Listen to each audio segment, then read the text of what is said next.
Why do North Korean defectors keep on changing their stories? North Korea is an unimaginable country. When I was 9 years old, I saw my friend's mother publicly executed. Her crime? Watching a Hollywood movie. That is a truly horrendous account. The problem here is that Park has a long history of glaring inconsistencies in interviews that have left some experts scratching their heads. For instance, she says this about the fate of her father. My father died in China after we escaped North Korea. And I had to bury him at 3 a.m. in secret. But she's also told reporters on another occasion that her father was cremated. She told the Irish Independent that at one point, her and her sister were forced to fend for themselves in the mountains after their parents were imprisoned. Who looked after you? No. Were both of your children or were both of your parents in jail at the same time? Mm-hmm. So you looked after yourselves? Yeah, sister and I. How did you survive? We had to find our ways to find the food to eat. And I had to go to mountain and just get the grasses and plant there.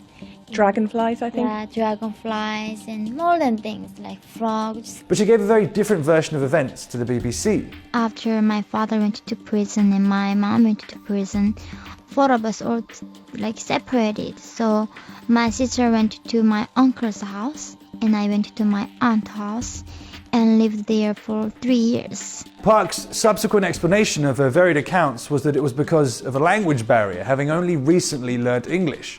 But such extreme differences in narrative are clearly more than just translational errors. In the end, we don't know what to believe. The same is true of other high-profile defectors. For example, former prisoner Shin Don-hyuk confessed parts of his testimony that went towards writing the international bestseller Escape from Camp 14 were false. Similarly, former intelligence officer Kwon Hyuk told US Congress he had witnessed human experiments.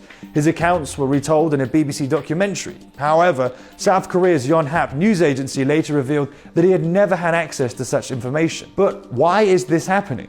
With North Korea almost completely cut off from the world, it's perhaps unsurprising that journalists are willing to pay a lot of cash for eyewitness accounts. These days, it can be well over $500 an hour.